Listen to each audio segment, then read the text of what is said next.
Bonjour les amis, bienvenue à Momentum sans frontières. Ce matin, nous allons vivre un moment de grâce, un moment de bénédiction. Mais avant de laisser place à la louange et au message, juste vous rappeler que nous sommes actuellement dans une levée de fonds durant tout le mois de novembre qui s'intitule « Nourris ce qui te nourrit ». Si vous êtes béni, si vous avez été encouragé, si vous avez récolté des bénédictions, que ce soit à travers les starters, que ce soit à travers les implantations d'église, que ce soit à travers les célébrations que vous écoutez ou les albums de louanges que vous pouvez retrouver, tous les clips musicaux sur YouTube, à Momentum Music. Si vous êtes béni à travers tout ça et que vous désirez à votre tour nous soutenir pour que nous puissions continuer cette belle mission, je vous encourage juste sous le lecteur, vous avez la possibilité, il y a un lien, de pouvoir cliquer dessus et de pouvoir nous soutenir, que ce soit de manière ponctuelle ou de manière récurrente, mensuelle. En tout cas, mille merci pour votre générosité.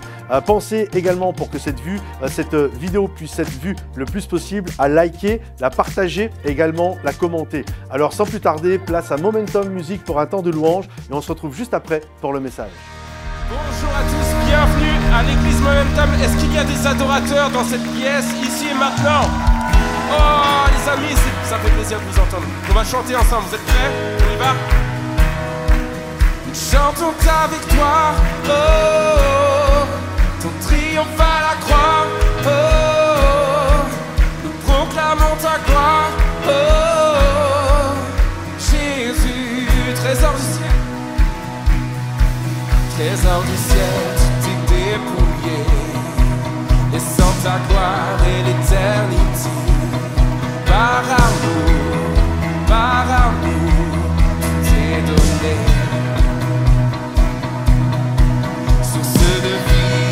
Sainteté, tes mains ont touché l'humanité, et ton amour s'est révélé. Tu as payé notre liberté, donné ta vie pour l'humanité, ouvert la voie de l'éternité, tu es roi.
Toi tu triomphes.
personnes dans ce lieu, mon Dieu. Merci pour ta sainte présence, Papa.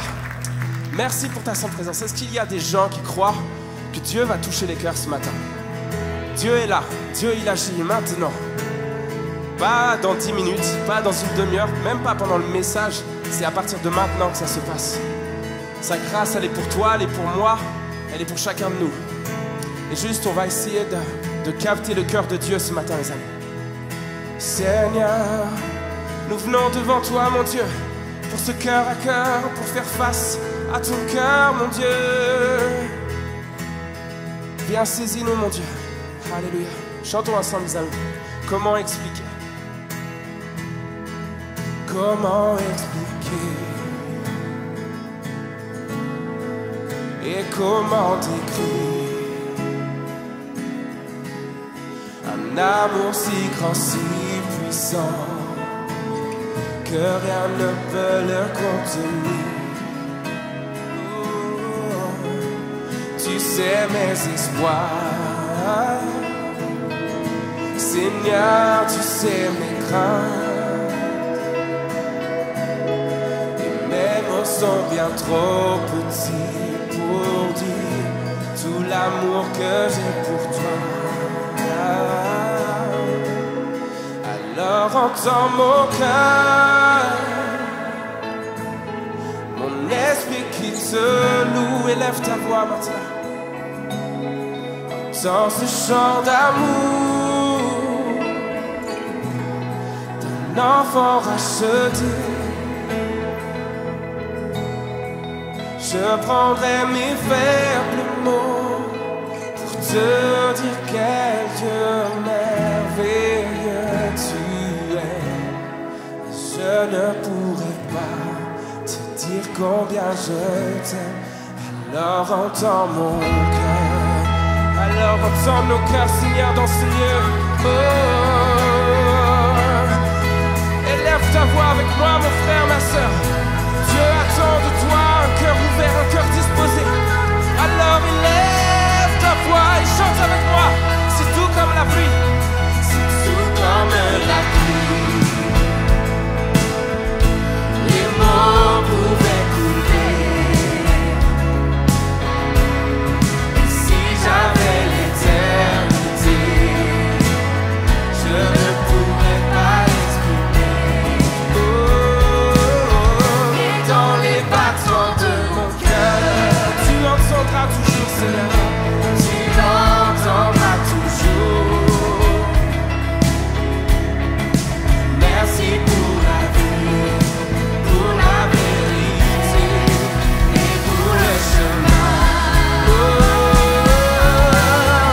alors entends mon cœur, Seigneur, mon esprit qui te loue, mon esprit qui te loue.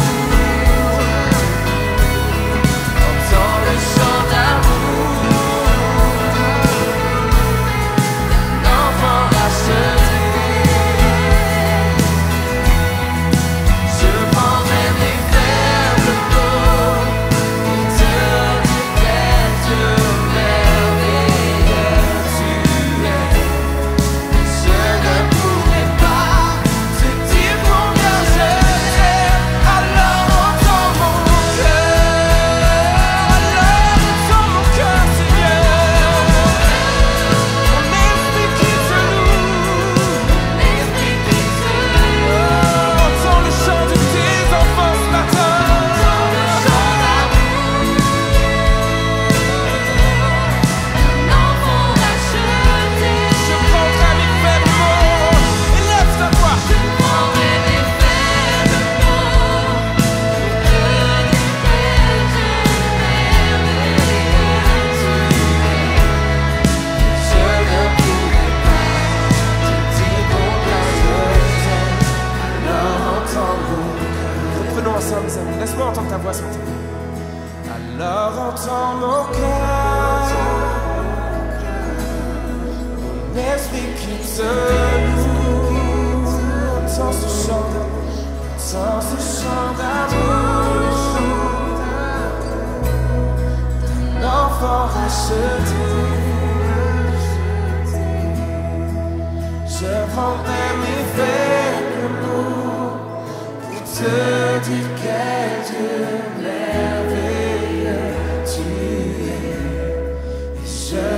pourrais pas te dire combien je t'aime. Alors entends mon cœur. Prends ce temps, mon frère, ma soeur. Ferme tes yeux. Et oui, essaye d'entendre et de saisir ce que Dieu a à te dire ce matin. Nos cœurs sont connectés au tien, Seigneur.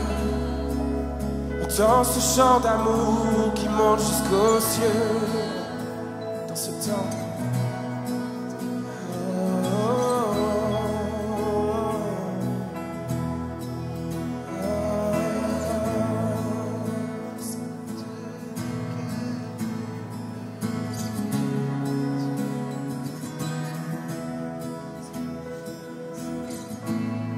Reprenons juste une dernière fois ensemble.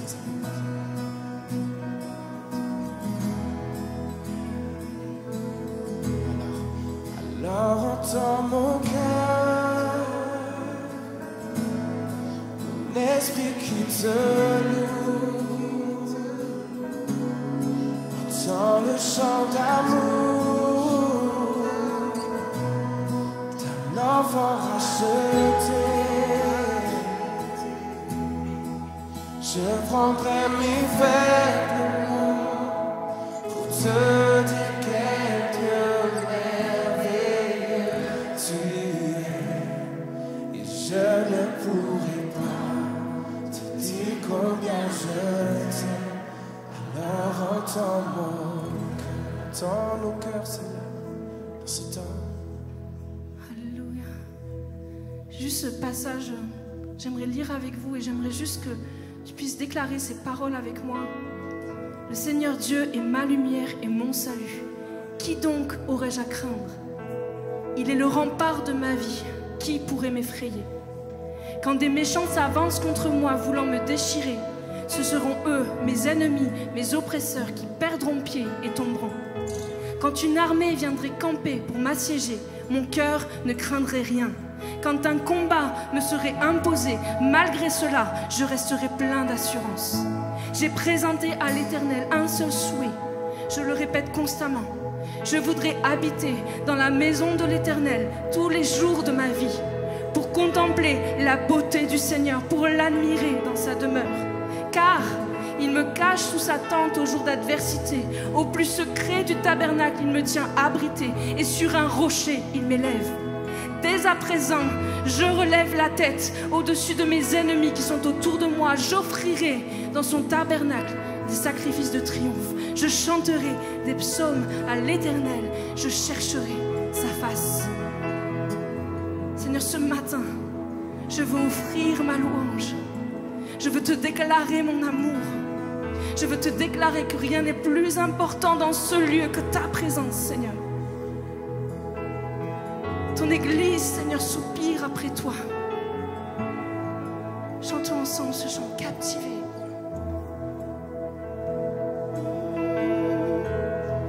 Captivé par ta présence,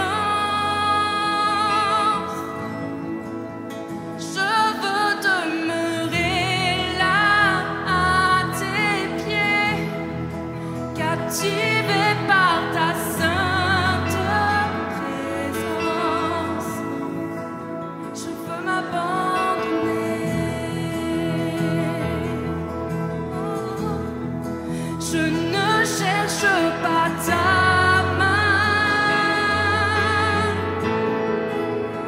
Tu ne me dois rien, tu m'as comblé.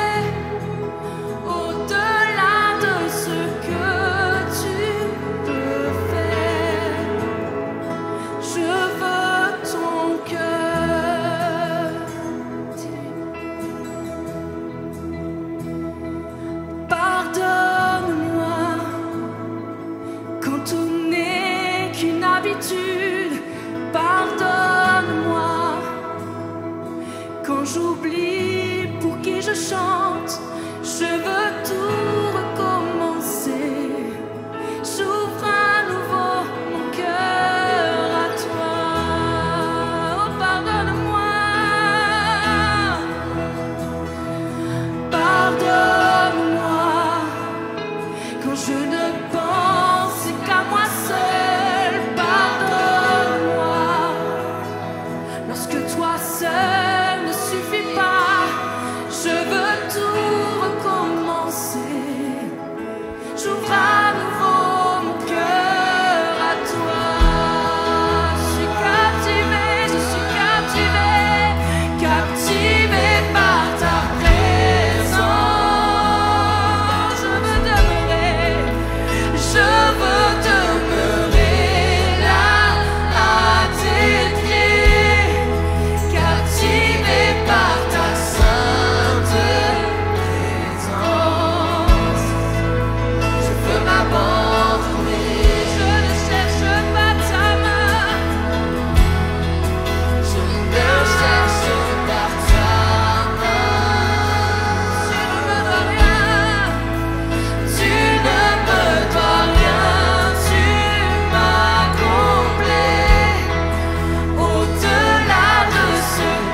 plus, Seigneur, ce matin.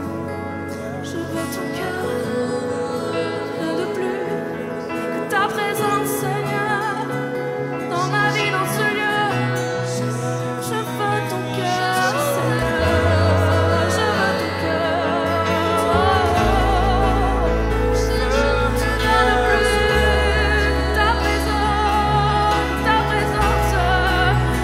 Je veux plus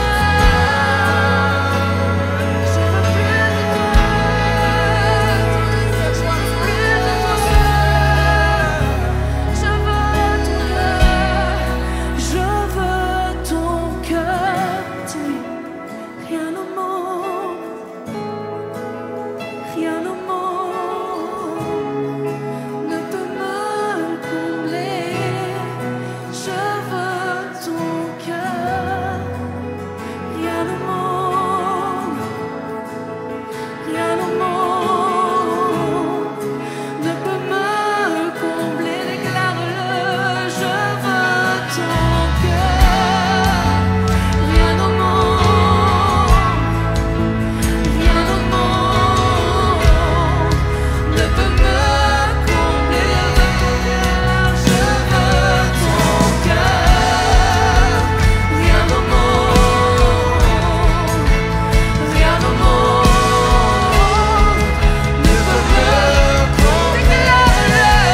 Je veux ton cœur,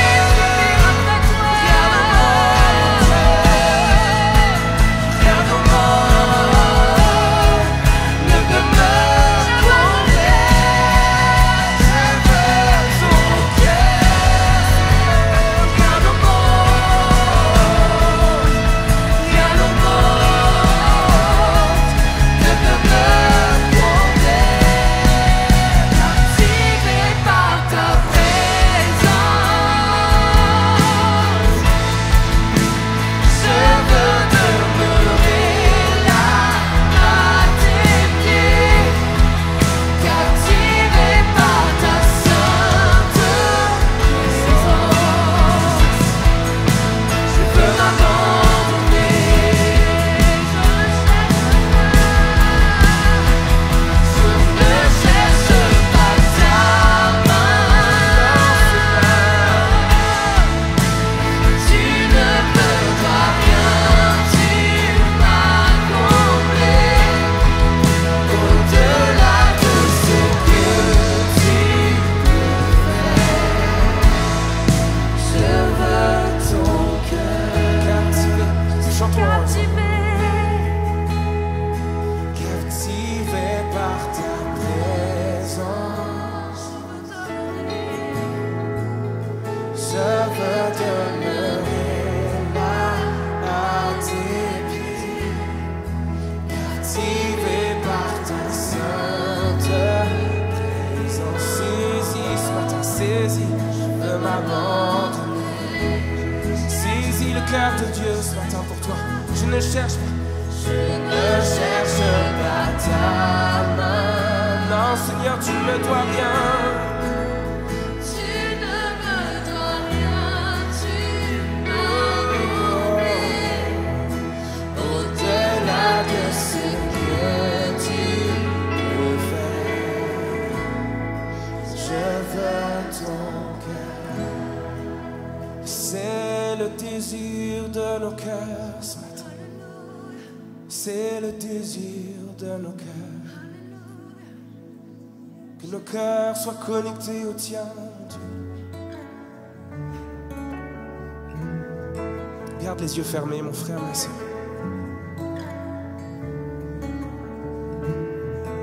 Je crois que l'Esprit de Dieu agit maintenant et qu'il vient te parler à ton cœur ce soir. Alors ouvre-le. Laisse jaillir peut-être les émotions. Mais ne passe pas à côté de ce temps. Et toi aussi qui es en ligne, qui écoute cette célébration, ne passe pas à côté. Seigneur, c'est ton cœur que je désire. C'est ton cœur que je recherche. Dès que le soleil se lève, je cours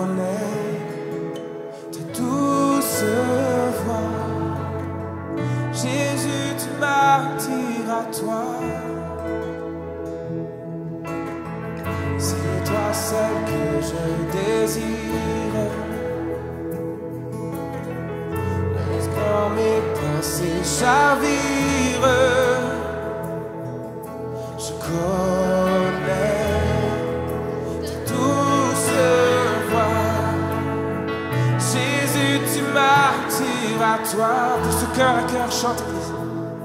Pour un cœur à cœur, avec toi, Seigneur. Le reste perd en importance quand je suis là dans ta présence. Oh, quand je suis là dans ta présence.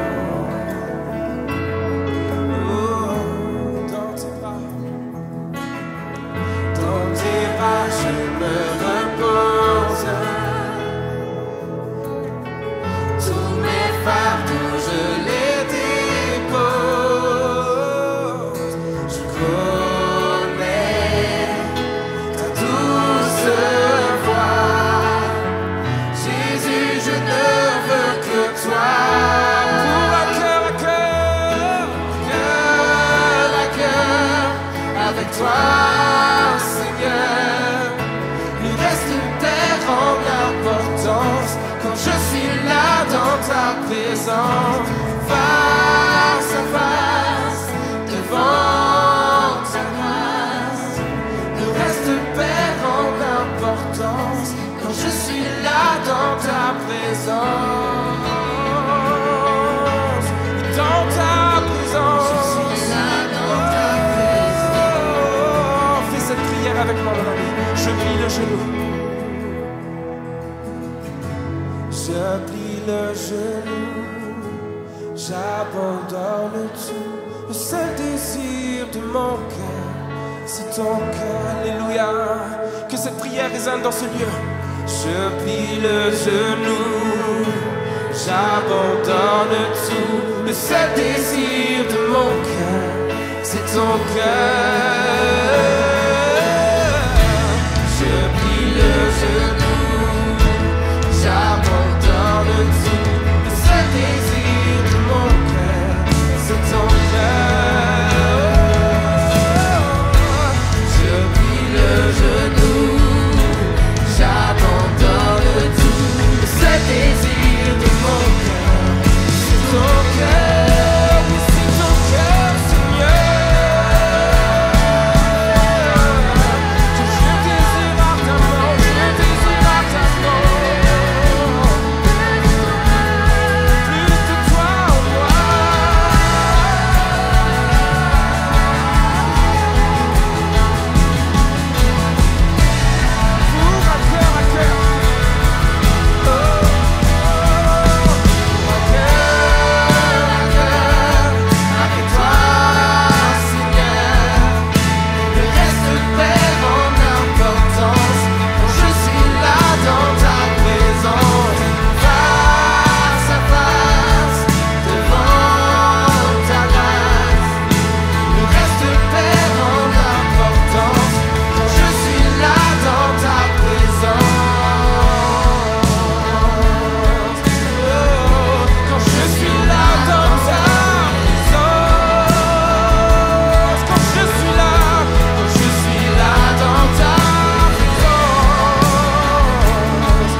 Ce matin dans ce lieu. Alors, est-ce qu'on peut faire un peu plus de bruit pour Jésus?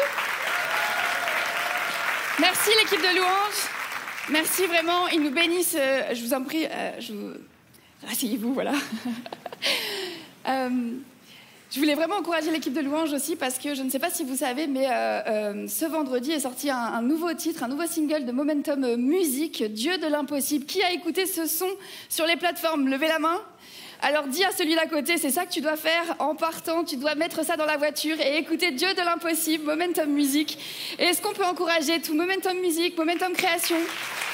Merci les amis, merci Marie-Laure pour ce chant. Et ce chant qui est sorti s'appelle Dieu de l'impossible. Vous le connaissez? Et là, c'est un nouvel album acoustique. Mais c'est aussi le titre de mon message ce matin que j'ai pour vous. Oui, Dieu de l'impossible. Dieu est le Dieu de l'impossible. Amen. Et pour ceux qui ne me connaissent pas, donc je m'appelle Marie et je suis vraiment heureuse de partager ce message avec vous. Et c'est vraiment un message que Dieu a déposé particulièrement sur mon cœur et que j'ai la joie d'apporter avec vous. Et je sens que dans cette pièce, il y a des vivants. Et essaie de secouer ton voisin et lui dire, es-tu vivant ? Es-tu vraiment vivant? Es-tu là? On est d'accord que si tu es là présent, c'est que tu es vivant, normalement. Et si vous êtes vivant, alors forcément, vous allez comprendre cette expression qui est les soucis de la vie. Si tu es vivant et que je te dis les soucis de la vie, tu sais ce que c'est. Ça fait partie de ton quotidien. Et alors que je dis ça, les soucis de la vie, toi, tu commences à penser à des choses. Tu commences à, oui, dans ma vie en ce moment, ça ressemble à ça. Ça ressemble peut-être à des difficultés que tu rencontres, à des choses qui pèsent sur ton cœur. Et ce message est pour te rappeler que oui, Dieu est le Dieu de l'impossible, même face aux soucis de la vie. Et alors que, avec mon mari, David et nos 3 enfants, pour ceux qui ne savent pas, on était ici à Bordeaux il y a 1 an, puis on a déménagé il y a tout juste 1 an, une petite année. Et désormais, maintenant, nous vivons sur Paris pour l'église de Momentum Paris. On a rejoint l'équipe là-bas. Et quand vous déménagez, tous ceux qui ont déjà déménagé dans leur vie, et en plus avec des enfants de moins de 15 ans, vous savez ce que c'est les soucis de la vie. Et donc je traversais une bonne petite période de soucis de la vie, où il y avait pas mal de choses qui bougent, qui sont compliquées, qui peuvent parfois être vraiment difficiles. Et alors que je méditais là-dessus, je cherchais dans cette ville qui ne s'endort jamais, dans cette ville qui bouge tout le temps, dans cette ville où vous ne pouvez pas faire votre lacet de peur que quelqu'un vous tape derrière parce qu'en fait ça avance trop vite. Vous ne pouvez pas vous arrêter, il y a de l'agitation partout, il y a du monde partout. Et on vit vraiment dans le cœur de Paris. Et à la maison, moi j'ai 3 enfants, ça bouge.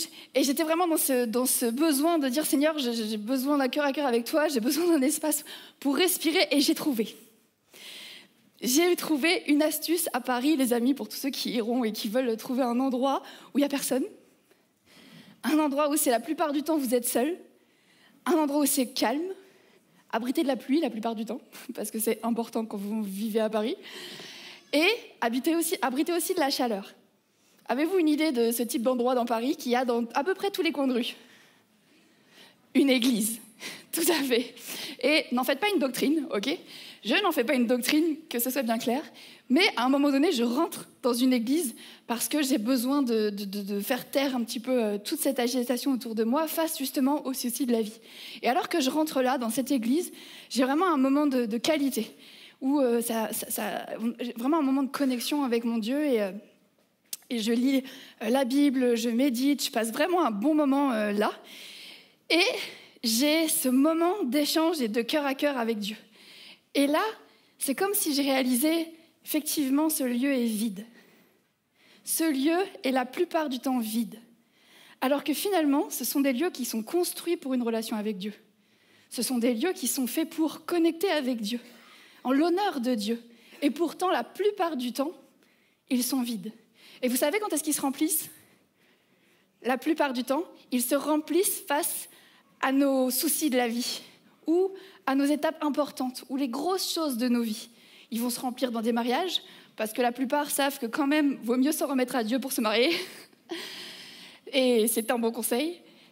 Et aussi aux naissances et aussi face à la mort. Face à la mort parce que là, en fait, finalement, on se pose ces questions-là et on se dit et qu'est-ce qu'il y a derrière? Et on s'attend à Dieu. Et alors, parfois, on passe les portes de ces lieux-là. Et si vous êtes là aujourd'hui, cette église est pleine, mais ça nous arrive aussi, nous, dans nos vies personnelles, à n'aller vers Dieu que pour les gros soucis de la vie, que pour les choses importantes. Et c'est très bien. Et Dieu est le Dieu de l'impossible, et c'est très bien.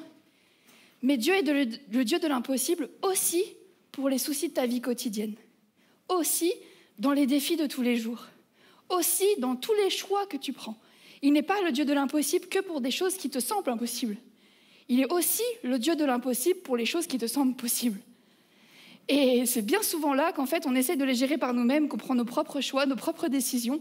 Alors, je suis venue ce matin pour te dire, Dieu est aussi le Dieu de l'impossible face à tous les soucis de ta vie, dans ta vie ordinaire. Et justement, on a tendance à aller vers Dieu pour des grands moments parce qu'on se dit c'est le Dieu de l'impossible. Il peut ouvrir la mer en deux, il peut changer l'eau en vin. Et amen, et merci Seigneur pour les miracles. Et oui, il le fait. Il le fait à son dessein. Mais des fois, la providence divine, c'est pas forcément pour des grandes choses et des miracles. C'est quoi la providence divine? C'est ce que toi tu penses pour un hasard, une opportunité, une rencontre, quelque chose d'anodin. Et tu te dis « Ah, j'ai eu de la chance ». J'aimerais te dire que toutes ces choses-là, la plupart du temps, c'est juste la main de Dieu sur ta vie. Et c'est la providence divine, parce que sa providence veille, dirige, prépare ton chemin dans n'importe quelle petite chose de la vie. Et rien n'échappe à sa main. La souveraineté de Dieu, c'est la souveraineté de Dieu. Dieu est souverain sur ta vie, sur tous les détails de ta vie, même sur tes soucis, sur les petits soucis de la vie ou sur les soucis de la vie, parce qu'elles peuvent être utilisées dans les mains de Dieu pour servir son plan. Il y a ce verset dans la parole de Dieu qui dit « Nous savons du reste que toute chose concourt au bien de ceux qui aiment Dieu, de ceux qui sont appelés selon son dessein. » Et des fois, c'est assez facile de taper sur l'épaule de quelqu'un et lui dire, alors qu'il traverse quelque chose de difficile, alors qu'il est dans les soucis, « Toute chose concourt au bien de ceux qui aiment Dieu. » Et puis, vas-y. Et on est parfois face à ça. Mais j'aimerais vous dire, et je pense que c'est... En tout cas, moi, ça a été une révélation, c'est que tout, et j'ai bien fouillé les amis, j'ai bien fouillé dans le texte, mais tout veut dire tout. Tout veut vraiment dire tout. Et tout, c'est tout. Tout, c'est tout. Tout ce qui se passe dans ta vie. Toutes les circonstances de ta vie. Et c'est quoi dans la souveraineté de Dieu, dans sa toute-puissance, sa providence, il est capable de tisser des liens. Il est capable de faire aller des circonstances ensemble que tu n'avais même pas imaginé, même pas pensé, pour son dessein, pour le plan qu'il a pour ta vie. Alors j'aimerais vous encourager ce matin à vous dire que oui, Dieu est le Dieu de l'impossible face à n'importe quel souci de ta vie. Il agit infiniment au-delà de ce que tu peux imaginer ou penser. Et alors que je suis là à méditer sur les soucis de ma vie et que j'ai ce moment avec Dieu de me dire c'est important de ne pas forcément venir que comme un distributeur à un moment donné où là j'ai du mal, mais vraiment de revenir positionner son cœur sur Seigneur, c'est quoi que tu veux là dans cette saison, dans ce moment-là, qu'est-ce que tu veux m'apprendre? Qu'est-ce que j'ai à comprendre? Comment, Seigneur, je peux rester fidèle à toi face à ces soucis-là? Et à un moment donné, Jésus va parler aux disciples et qui vont lui poser des questions sur la fin des temps, sur finalement à quoi sert tout ça, où on s'en va. Et voici ce qu'il va répondre. « Le ciel et la terre passeront, mais mes paroles ne passeront pas. Prenez garde. Ne laissez pas votre cœur s'alourdir dans les excès, les beuveries, les soucis de la vie. Sinon, ce jour vous surprendra tout à coup comme un piège. Priez en tout temps. Ainsi, vous aurez la force de surmonter tout ce qui doit arriver et de vous présenter debout devant le Fils de l'homme. Est-ce que vous voulez un jour pouvoir vous présenter debout devant le Fils de l'homme et vous être trouvé fidèle devant votre Dieu? Et Jésus nous donne la clé. Face aux soucis de la vie, quelle attitude? L'attitude est de garder son cœur, mes amis. Face aux soucis de la vie, Jésus nous montre que prendre soin de son cœur et ne pas le laisser s'alourdir par toutes nos circonstances, par ce qu'on vit au quotidien, par les environnements dans lesquels on évolue, c'est la clé. Et prier, veiller, garder son cœur, c'est pas être religieux, c'est pas faire des choses ou pas les faire, mais c'est ce qui se passe à l'intérieur de toi. C'est pas ce que tu fais, c'est ce que tu vis et ce qui est incarné par ce que tu vis. J'ai noté ceci, rien dans ta vie n'échappe à la main de Dieu, pas même l'ordinaire. Et la meilleure façon de marcher dans son plan, c'est de garder ton cœur aligné au sien. Alors aujourd'hui, à toi qui te demandes, est-ce que ça vaut le coup dans ce monde, dans les circonstances dans lesquelles on vit, face à parfois des trahisons, face à des choses difficiles qu'on t'a faites, face à des situations de vie qui te semblent compliquées. Est-ce que ça vaut le coup? J'aimerais te dire oui, ça vaut le coup. Parce que dans les Proverbes, il est écrit « Garde ton cœur plus que toute autre chose, car de lui viennent les sources de la vie. » Amen. Et alors que je méditais ça, il y a une histoire qui est venue et que j'aimerais vous raconter ce matin, aujourd'hui. C'est l'histoire de Ruth dans la parole de Dieu. Et vous trouverez ce livre, et je vous encourage vraiment à le lire. C'est un petit livre, 4 chapitres, ça se lit très bien, et c'est vraiment une histoire magnifique. C'est une histoire magnifique de la providence divine, du fait que Dieu a toujours été là, et qu'il est au-dessus des circonstances, et qu'il tisse ses plans, même sans miracle, même sans mer ouvert en deux. Il tisse ses plans, et il utilise tout ce que tu peux vivre pour son plan, pour son dessein. Et cette femme, Ruth, en fait, elle est du pays de Moab. Et comment elle est arrivée dans cette histoire et qu'on est arrivé aujourd'hui à en parler tous ensemble, c'est qu'il y a un couple qui s'appelle Naomi et Elimelech qui sont des gens du peuple d'Israël. Et à un moment donné, face aux soucis de la vie, face à une famine, ils vont faire le choix d'aller dans un autre pays étranger pour survivre. Et ils vont aller dans le pays de Moab. Et cette famille avait 2 fils. Les 2 fils vont prendre pour épouse 2 Moabites dans le pays des étrangers. L'un va prendre Ruth, l'autre va prendre Orpa. Et cette famille, ces couples vont vivre une relation ils vont se marier. Et malheureusement, le mari de Ruth va décéder. Puis après, le mari de Orpa, les 2 fils vont décéder, le père et les 2 fils vont décéder. Et là, on a 3 femmes qui se retrouvent veuves. Et il faut juste comprendre qu'à cette époque, se retrouver veuve, ça veut dire se retrouver sans rien. C'est se retrouver seule, c'est se retrouver dans la désolation, c'est se retrouver sans savoir quel va être l'avenir, qu'est-ce qui va se passer derrière. Et on est dans cette histoire-là. Et là où il y a vraiment une inspiration, et on voit comment faire face à cette situation-là. Comment faire quand en fait on est dans cette situation, des soucis de la vie qui font que c'est vraiment déroutant. Et là, Ruth va faire quelque chose. Elle va faire le choix de Dieu dans l'invisible. Elle va choisir la fidélité. Et c'est mon premier point pour vous aujourd'hui. Face aux soucis de la vie, face à ce que tu ne comprends pas, face à ce qui peut te dérouter en ce moment, choisis la fidélité. Choisis la fidélité. Regardez ce que Ruth va dire. Elle va dire « Ton peuple sera mon peuple et ton Dieu sera mon Dieu ». Alors qu'elle est étrangère, alors qu'elle vient du pays de Moab, alors que Ruth va dire « Moi, je veux retourner vers ce pays-là », elle va choisir la fidélité. Son autre belle-fille va choisir, elle, de retourner à sa famille avant. Mais pourquoi le livre s'appelle Ruth et pas Orpa ? C'est parce que Ruth a fait ce choix. Ruth a fait ce choix de choisir la fidélité. Et elle n'a pas reçu de promesse de personne. Elle n'a pas d'ange qui lui parle. Elle n'a pas de sécurité derrière. Naomi est une vieille femme qui a elle-même non plus de revenus. Et pourtant, elle va choisir la fidélité alors qu'elle ne voit rien. Et mes amis, la fidélité, c'est la foi en action. La fidélité et la foi, c'est la même chose. Parce qu'en fait, la fidélité, elle est en train de dire, si tu choisis la fidélité, si dans ton cœur tu choisis la fidélité, ça veut dire que tu fais confiance, que même si je ne vois pas, alors je sais que ton Dieu sera mon Dieu et je lui ferai confiance. Ça signifie que la fidélité, c'est le choix de faire confiance manifestée en action. J'ai noté ceci, la faveur de Dieu ne s'active pas quand tu comprends tout, mais quand ton cœur se positionne dans la fidélité. Et pour ça, les amis, pour pas que ça reste juste des belles phrases dans nos vies, j'ai une illustration pour vous et je vais inviter l'équipe à amener ça pour vraiment comprendre qu'est-ce qui se passe dans l'invisible. Qu'est-ce qui se passe à ce moment-là pour que vraiment ça déclenche la faveur de Dieu? Qu'est-ce qui se passe quand en fait on choisit la fidélité? Et alors qu'on a parlé du cœur, on a dit que garde ton cœur plus que toute autre chose. C'est ce que Jésus nous demande face aux soucis de la vie. J'aimerais vous illustrer ce qu'est le cœur. Le cœur dans la pensée hébraïque, c'est plus que juste le siège des émotions. C'est ton centre de commande intérieur. C'est tout ce qui fait tes choix, tes pensées. C'est tout ce qui va faire que tu vas agir.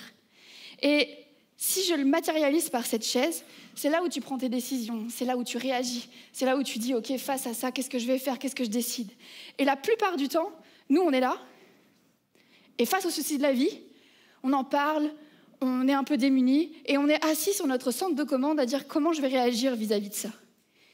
Mais ce que Ruth fait dans l'invisible, au moment où elle va dire « Ton Dieu sera mon Dieu », où elle positionne son cœur dans la fidélité, voici ce qui se passe dans l'invisible. Et je vais inviter Dieu à rentrer sous le nom de Mika.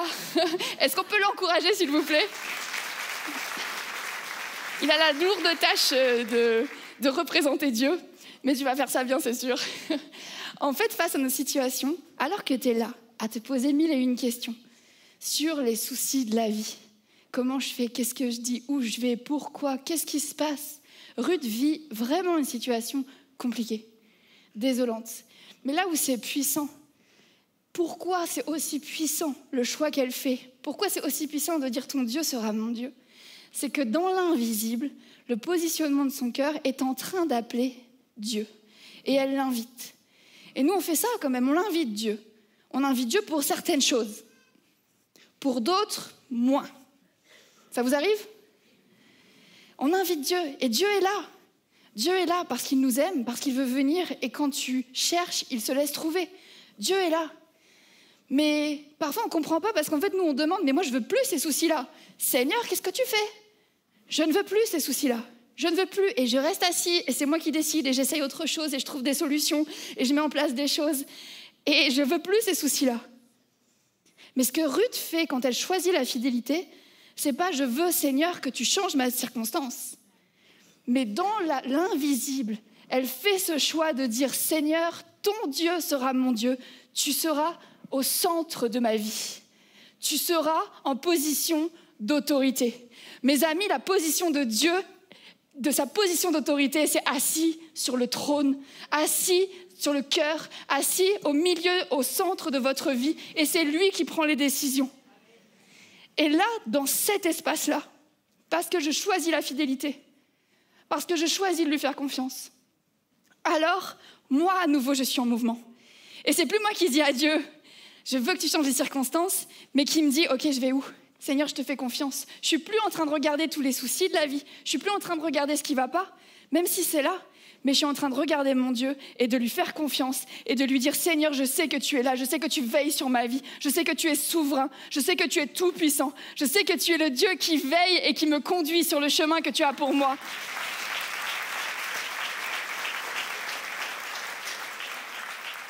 Et c'est pour ça que c'est aussi puissant de choisir la fidélité.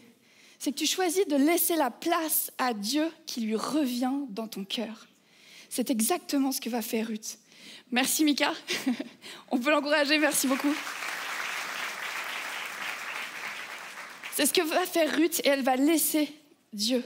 Et alors qu'elle laisse Dieu, alors là Dieu est libre d'agir dans ta vie. Parce que tu lui fais confiance, parce que tu dis ok, c'est pas à moi de savoir comment ça va se gérer.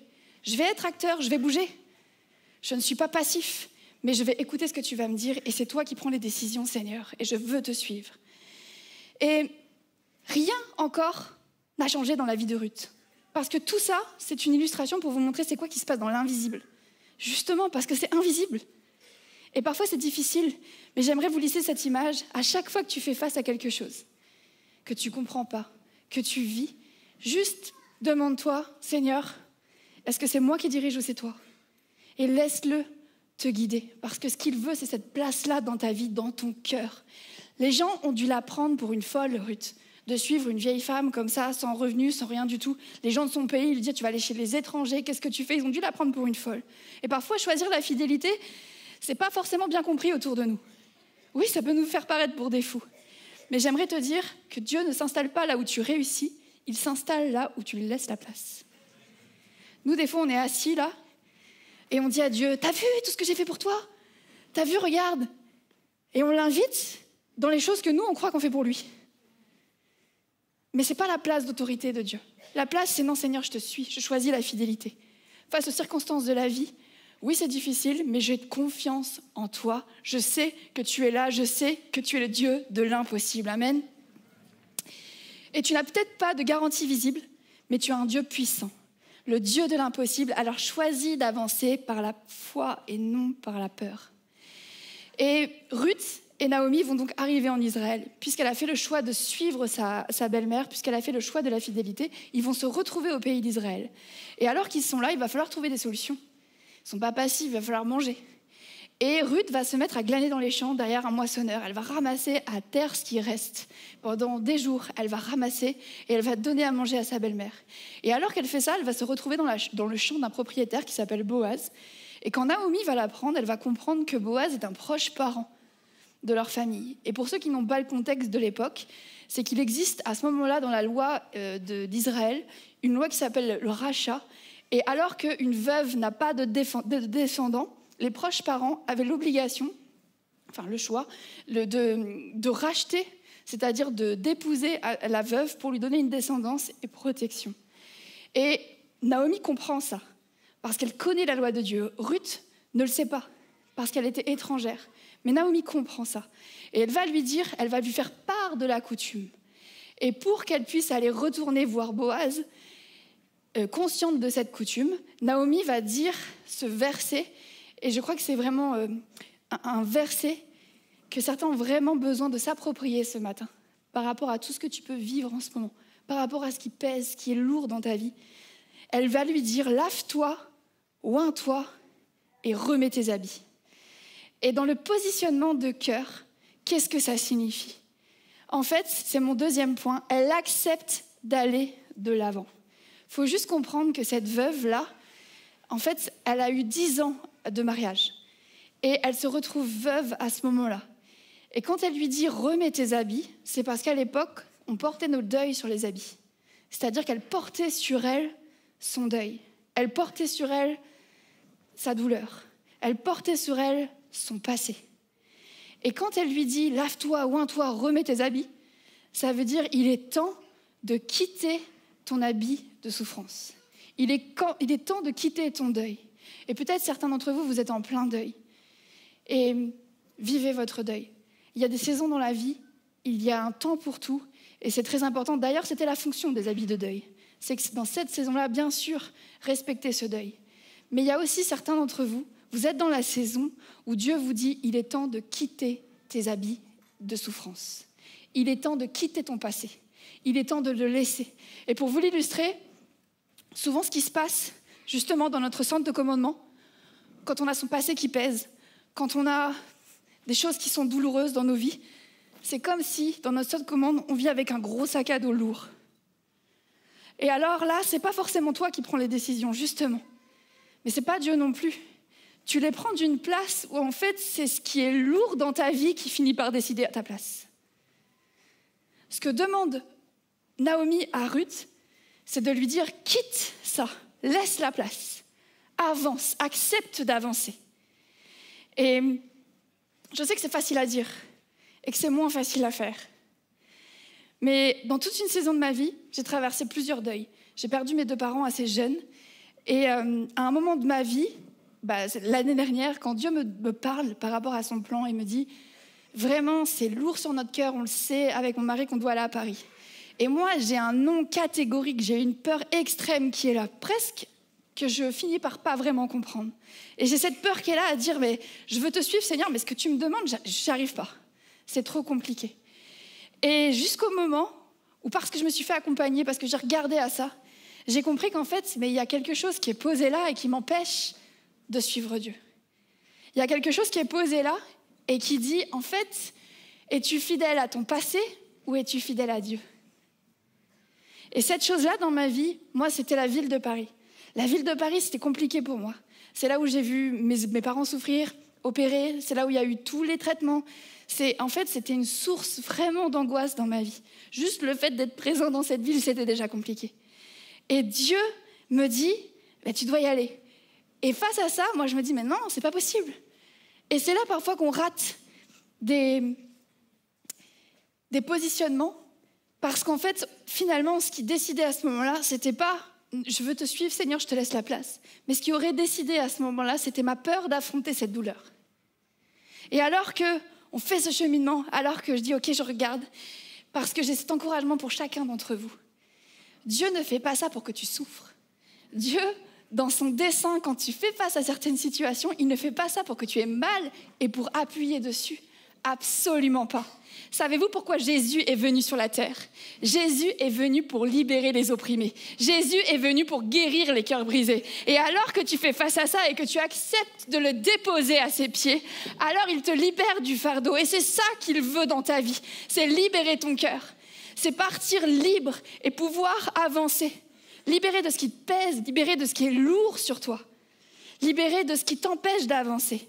Alors il y a cet appel ce matin à comprendre que oui, accepte d'avancer, accepte de déposer les fardeaux parce que Jésus est venu pour guérir les cœurs brisés. Amen.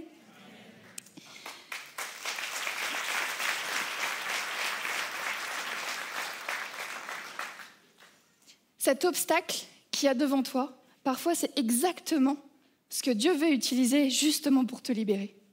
Et nous, des fois, on passe tellement de temps à essayer de les enlever, les obstacles, qu'on oublie que dans la providence divine, il est capable de s'en servir pour son dessein, pour son but, ce qu'il a. Est-ce qu'il prend plaisir à nous voir souffrir? Absolument pas. Mais la fidélité te rappelle, la confiance en Dieu te rappelle que ce qu'il fait, c'est pour concourir à ton bien. Amen. J'ai noté ceci, ne sois pas fidèle à ton passé, sois fidèle à Dieu. Dépose ce qui t'alourdit pour laisser Dieu écrire la suite. Amen.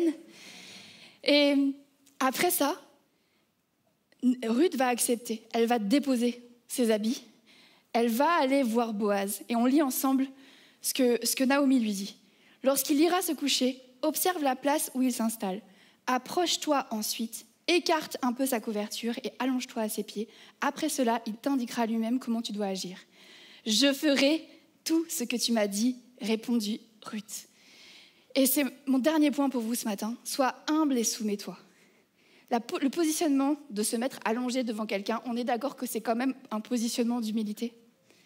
Et ce que ça représente à cette époque-là aussi, pour comprendre ce qu'elle est en train de faire, c'est que se positionner et se coucher aux pieds de celui qui avait le pouvoir de rachat, c'est de lui demander couverture, c'est de lui demander protection, c'est de lui dire « je me soumets, je me couche et je me soumets à toi ».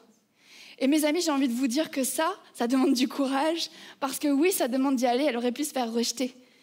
Et en vrai, c'est une demande au mariage, mais que je ne conseille à personne. Hors contexte, ce ne serait pas bien pris, d'accord? Donc, ne prends pas ça non plus pour une doctrine.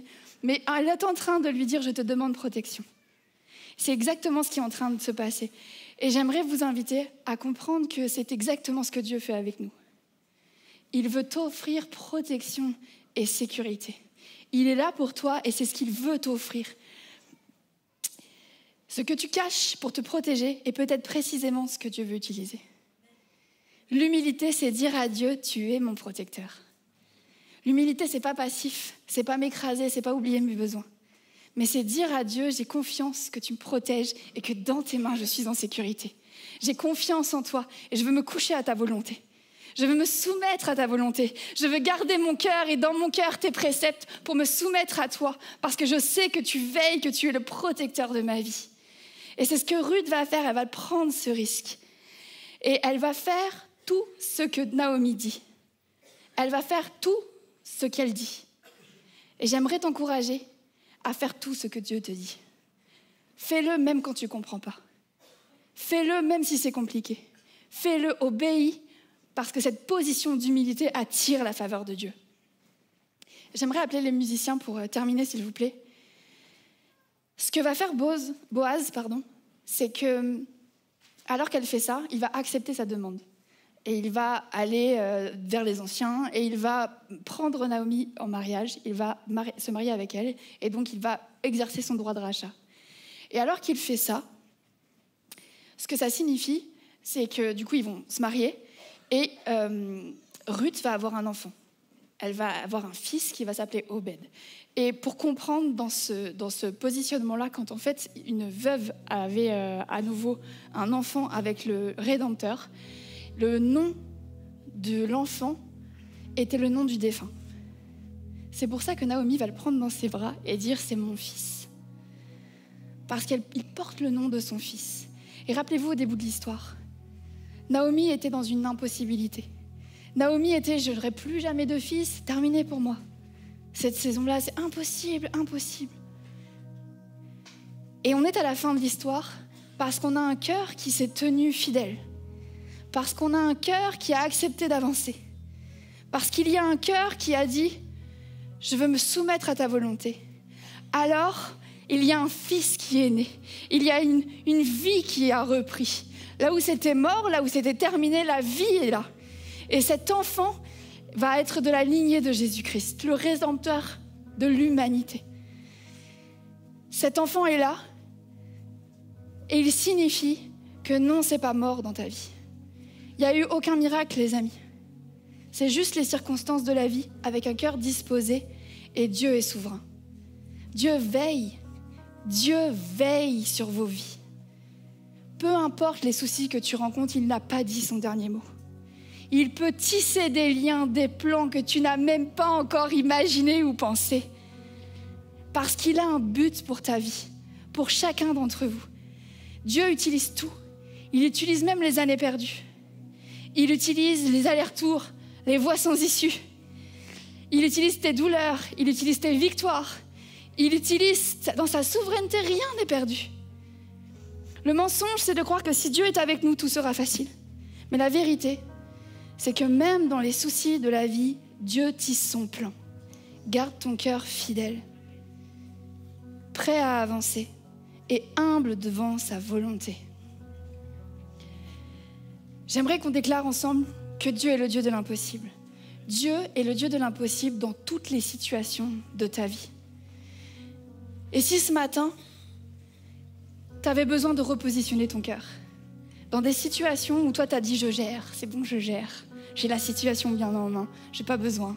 Seigneur, t'inquiète, il y a des plus gros besoins à côté. Non. Dieu est là pour chacune des situations de ta vie parce que ce qu'il a sur toi, c'est un plan, c'est un but au travers de toi, au travers des générations, au travers de toi. Et alors que tu lui laisses la place, alors que tu repositionnes ton cœur, la faveur de Dieu se débloque. Et dans sa souveraineté, dans sa toute-puissance, tu vois les choses changer, les circonstances se mettre en place. Et tu vois Dieu dans ta vie. Et peut-être certains, vous avez besoin de déposer justement ce sac à dos qui pèse trop lourd sur vous. Vous l'avez gardé depuis trop longtemps, il est temps ce matin. Il est temps de le déposer. Parce que Dieu est le Dieu de l'impossible. Il ne fait pas ça pour te faire souffrir, bien au contraire, il veut guérir ton cœur. Il veut guérir ton cœur de tout ce qui pèse.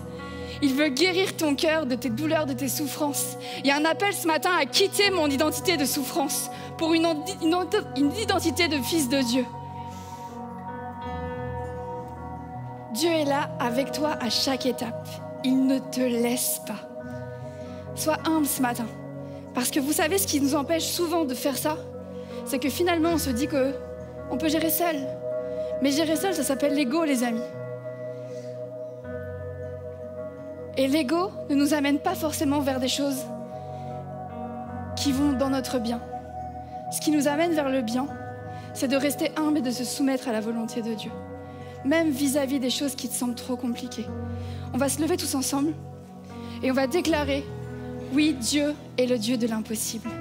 Oui, il peut faire infiniment au-delà de tout ce que tu peux penser et imaginer. Et j'aimerais vous inviter à baisser la tête, à fermer les yeux. Et j'aimerais prier pour tous ceux qui sont dans des situations de vie à ce jour, qui sont compliquées, qui sont lourdes, et pour lesquelles je n'ai pas encore réussi à déposer ça. J'aimerais prier pour chacun d'entre vous. Et j'aimerais prier pour ceux pour qui Dieu n'est pas encore le souverain. Dieu est, oui, peut-être sauveur. J'ai compris qu'il était venu pour me sauver, mais je fais ma vie à côté. Il y a cet appel ce matin, aujourd'hui, à le laisser pleinement être le souverain de ta vie. À lui laisser tes choix, à lui laisser tes décisions, parce qu'il est le Dieu de l'impossible. N'aie pas peur, choisis la foi ce matin. Il est au contrôle de ta vie. Rien n'est perdu dans ses mains. Seigneur, je te prie, mon Dieu, pour toutes ces personnes qui ont besoin de déposer le fardeau. Je te prie, Seigneur, afin que ce matin, des décisions soient prises dans le nom de Jésus.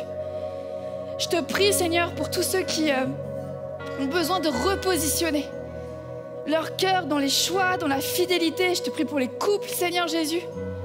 Je te prie pour les entreprises. Je te prie pour tous ceux qui ont besoin de repositionner leur cœur face à ta fidélité, à ta parole. Seigneur, viens, Seigneur Jésus, les conduire et les diriger. Merci parce que tu es celui qui ne nous abandonne pas. Merci parce que tu es celui qui veille.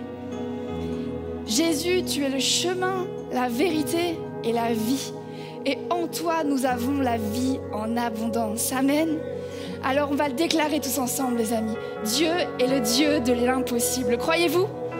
Dieu est le Dieu de l'impossible. Amen.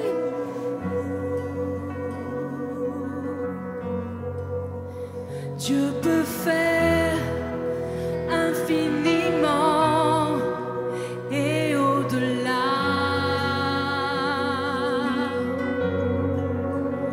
plus que tout ce que nous demandons ou imaginons.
chanter « En lui, je peux tout accomplir ». Parce que de la même manière que Boaz a racheté la vie de Ruth, c'est une préfiguration de ce que Jésus est venu faire dans nos vies. Jésus est venu racheter ta vie au prix de sa vie. Il est allé sur la croix, son sang a coulé pour que tu sois racheté à la justice de Dieu, pour que tu aies cet accès ce matin de dire « Oui, tout est accompli ». Je crois en toi, Seigneur, et je sais que tu es ma protection. Il est ta protection, il est ta sécurité face à n'importe quelle situation de la vie. Qu'elle soit petite à tes yeux, qu'elle soit grande, tout est dans ses mains.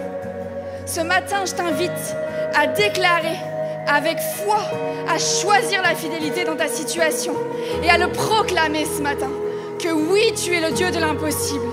Oui, je te louerai. Louange et gloire à l'Éternel, parce que tu m'as racheté, je suis enfant de Dieu. Je déclare sur ta vie, oui, Dieu est le Dieu de l'impossible. Il a tout pouvoir et tout est dans ses mains, il est souverain sur ta vie. Alors on déclare ensemble.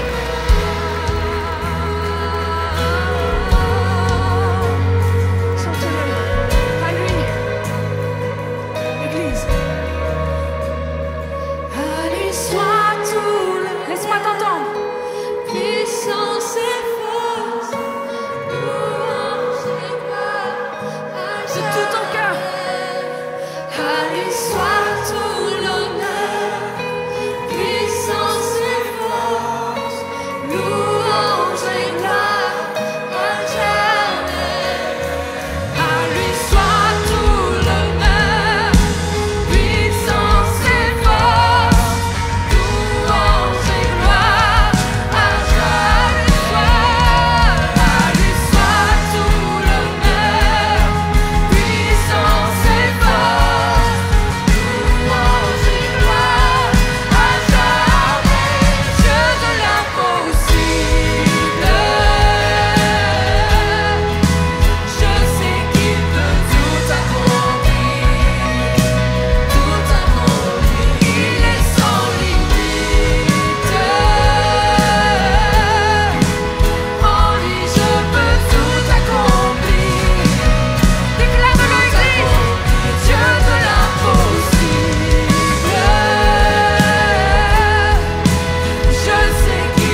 J'espère que vous avez été bénis et encouragés à travers le message de Marie Agostini. Si vous avez besoin de prière, il y a le formulaire de prière dans le chat. Donc pensez à aller dessus pour que quelqu'un puisse vous appeler. Et puis également notre levée de fonds Nourris ceux qui te nourrissent. Si vous êtes bénis et encouragés à travers toutes les ressources que nous avons, que ce soit les starters qui passent du lundi au vendredi, les célébrations, les clips musicaux de Momentum, musique, bref, pensez à toutes ces ressources-là. Et si vous êtes bénis et encouragés par tout ce que nous faisons, vous avez juste à aller sous le lecteur, il y a un lien, vous cliquez dessus et merci pour votre générosité, qu'elle soit ponctuelle ou mensuelle. Mille merci à chacun. Dieu vous bénisse et à bientôt. Bye bye.